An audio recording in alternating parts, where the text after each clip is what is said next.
গ্রামগঞ্জে পাখিগুলো মিষ্টি সুরে গান গায়, চলো তোমাদেরকে শোনাই পাখিদের গান।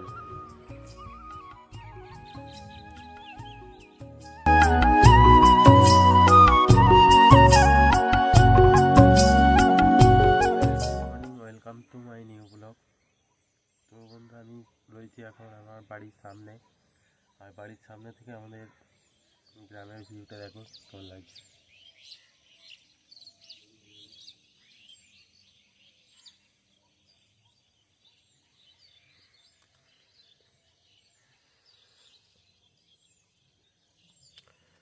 আর আমার বাড়ির সামনে রয়েছে দেখো ধান, মানে বাড়ির সামনেই ধান লাগিয়েছে। আর দূরে একটা টাওয়ার রয়েছে, কিন্তু সামনেই টাওয়ার রয়েছে তবুও টাওয়ার পাওয়া যায় না ঘর থেকে। আর এই সকালবেলাতেই গ্রামের মানুষের একটাই কাজ থাকে, সেটা তোমাদেরকে দেখাই। দেখো বড় মা দেখো বাসন নিয়ে যেতে, বাসন ধুতে। সকালে এইটাই কাজ গ্রামের মেয়েদের।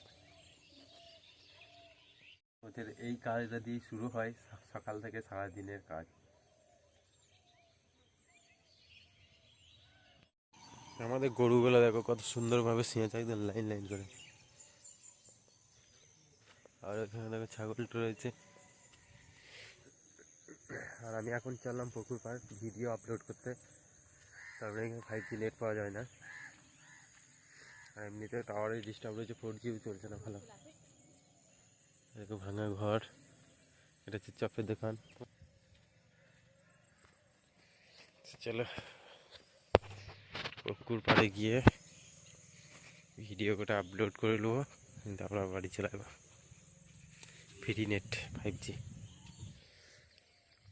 তো বন্ধুরা, আমরা 5G স্পিডে চলে এসেছি ঠিকঠাক লোকেশনে, মানে কালকে তো এখানেই বসেছিলাম। 5G এইখানেই পাওয়া যাবে। চলো 5G স্পিডে যায়। এই কালকে যেখানে বসেছিলাম সেম জায়গাকে আবার চলে এলাম। এইখানটাতেই 5G ঠিকঠাক স্পিড পাওয়া যায়, তাই এখানে এসে আমি বসি আর ভিডিও আপলোড করি।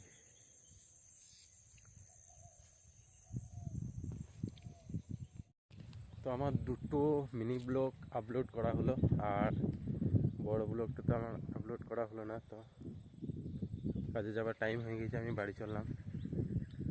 তো এটা বাজারের মধ্যে করে দেবো। তো চলো এখন বাড়ি যাই।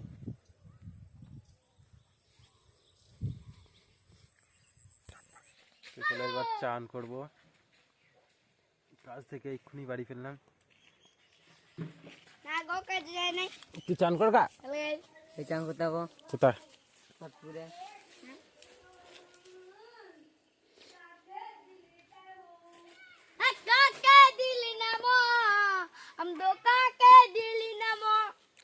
এটা গানটা বল ভালো করে,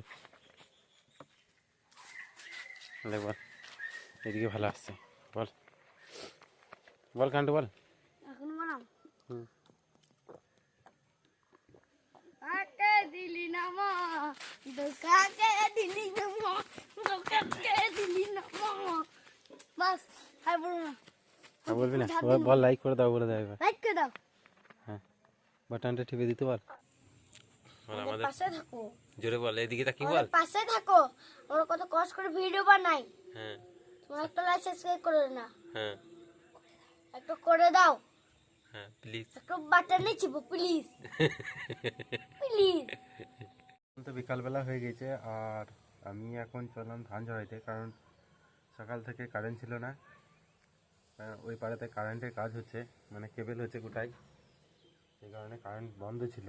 আর এতক্ষণে কারেন্ট এসেছে, সেই কারণেই সন্ধে লেগে গেল। এই টাইমেই ধানটা ঝরিয়ে নিচ্ছি, অল্প ধান আছে, মেশিন থাকবে না কালকে। তো চলো যেখানে ধান ঝরাইছে সেখানে যাই, তোমাদেরকে দেখাবো। মা আর বাবা চলে গেছে আগে।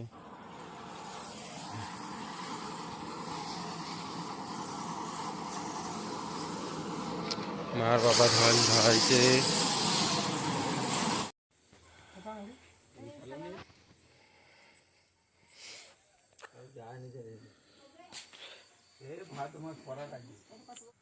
তো ধান ঝরানো হয়ে গেল, আমি ধান ঝরিয়ে চলে এলাম, আর রাত হয়ে গেছে দেখো।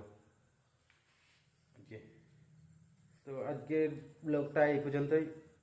আমি আশা করছি ভিডিওটা তোমাদের ভালো লেগেছে। ভিডিওটা ভালো লেগে থাকলে ভিডিওটা লাইক করে চ্যানেলটাকে সাবস্ক্রাইব করে দাও। বাই।